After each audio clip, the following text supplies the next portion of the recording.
side note on Michelle Obama, can we just note how overrated she is? And like all the hype around Michelle Obama, oh, she's going to run for office. And she's just, I don't want to get into the aesthetics of all of it, but the presentation of her podcast is terrible. She's just whining all the time and she's complaining. Right, again, I'm not trying to look at people's looks. That's not what I'm doing. I'm just saying the whole aura of it, to use a Gen Z term, is terrible. It's negative. It's just kind of her lamenting. And then she's obviously, there's problems with her daughters and all that. I don't want to get into that. But we built up on the right. Michelle Obama is going to be the hardest person ever to run against. And her book sold so many copies. And my goodness, you want to talk about the most overrated political hype of a generation? It would go to Michelle Obama. What happens when Charlie Kirk's forehead of fury joins forces with Megyn Kelly's icy glare of doom? Michelle Obama finds out the hard way. Her victimhood playbook gets ripped apart faster than her podcast dropped on the charts. Thought her sob stories were off limits? Think again. Charlie and Megyn didn't bring questions, they brought a rhetorical wrecking ball.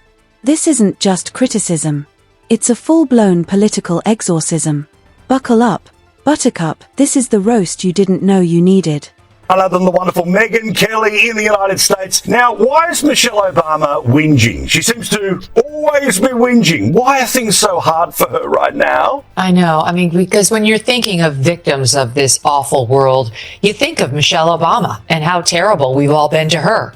This woman is a one-woman destitution derby. Every time we check in on her at her podcast, she is feeling sorry for herself. Let's take a stroll through the magical world of Michelle Obama, where living in the White House with a staff bigger than some nations is somehow a burden. Poor thing. Imagine the hardship of enduring life with private chefs, drivers, stylists, and someone assigned just to press your jeans.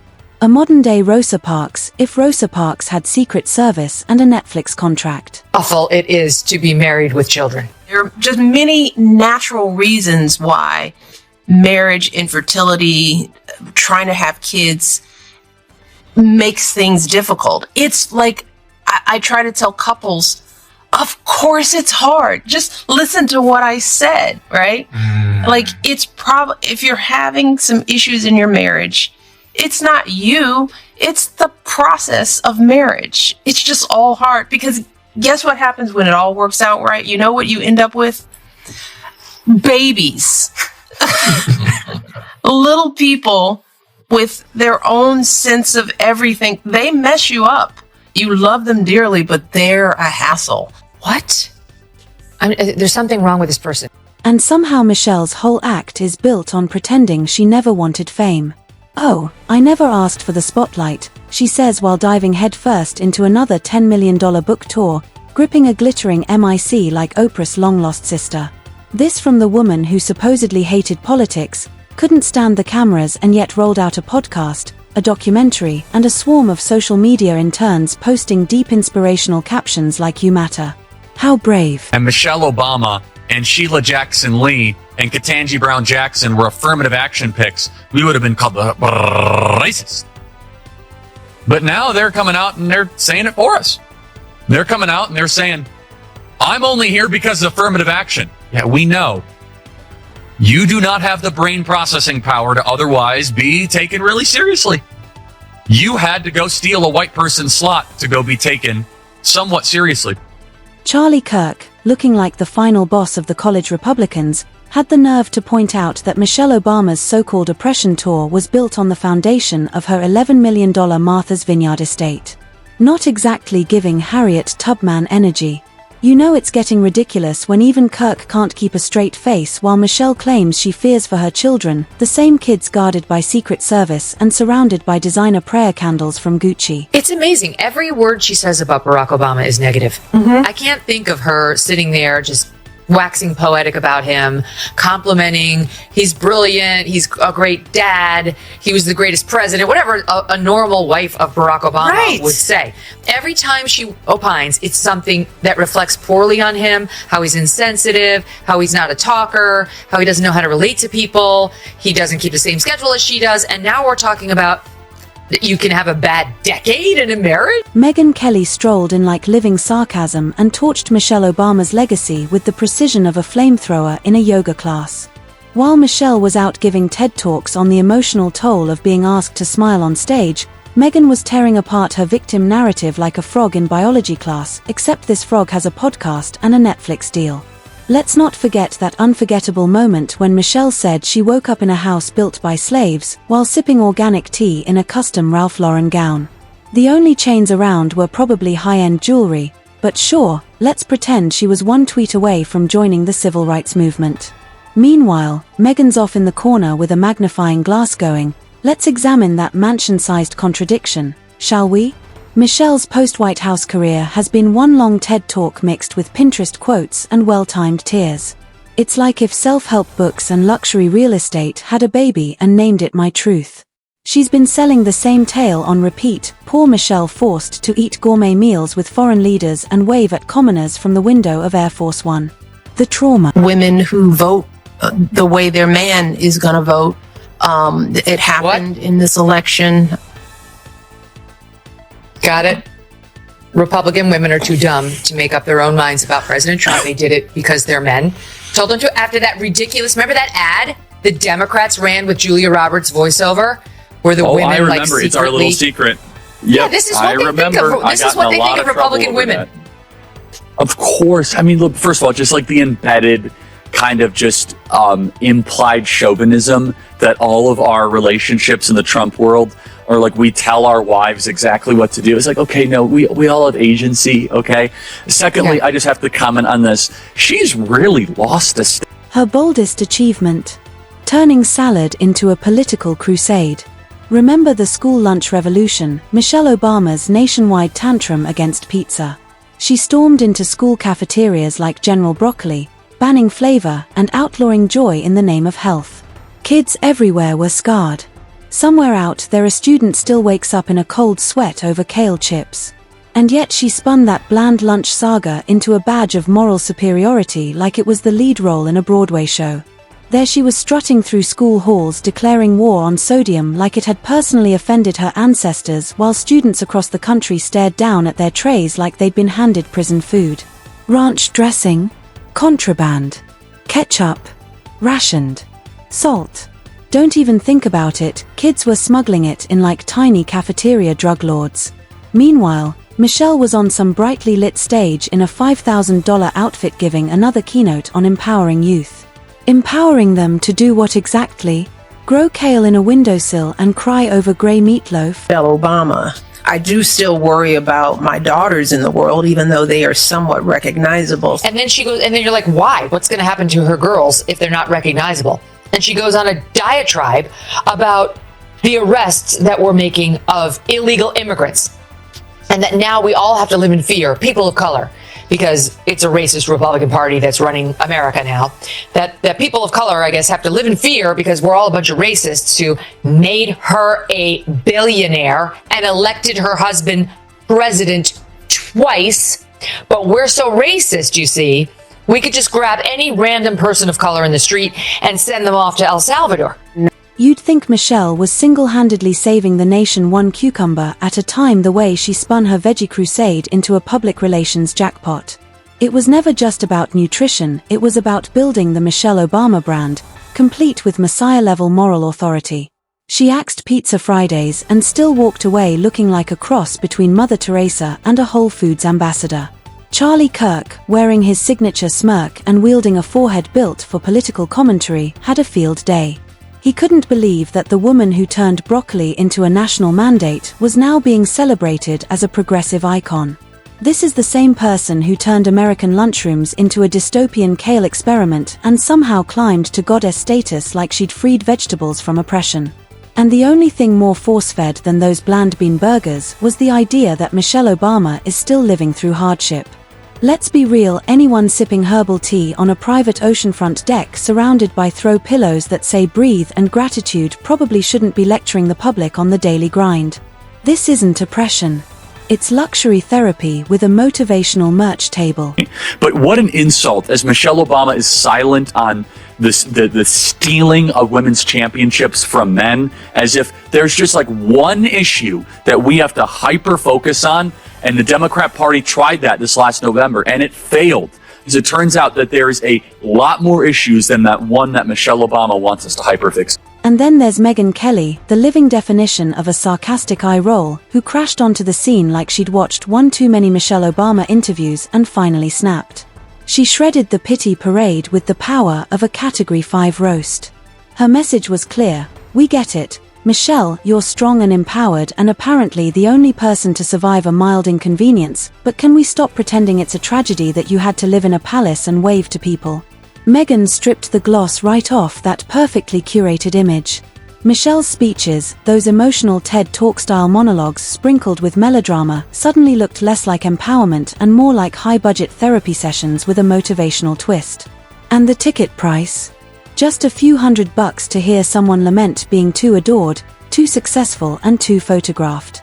Then came the book tour, though let's be honest, it looked more like a pop star's high-fashion concert run than a literary event. Michelle took the stage like she was about to debut a platinum album, not a memoir. Glittering outfits, flawless hair, and dramatic lighting, it had all the humility of a Beyoncé world tour minus the vocals and with triple the preaching. She spoke of struggle while glowing with enough luxury to bankroll a small village. His daily dose of Michelle Obama, who has been out there trying to promote her terrible podcast that has absolutely no fan following. And she decided everything she says and does is a complaint. Everything.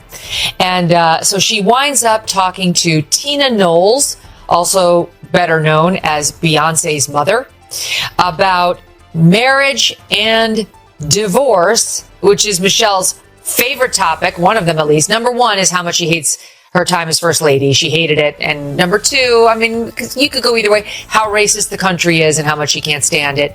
And then we're coming in, at least in the top three, is her negative comments about her husband and her. Through it all, Michelle clings to the illusion of authenticity like a designer handbag she just can't bring herself to put down.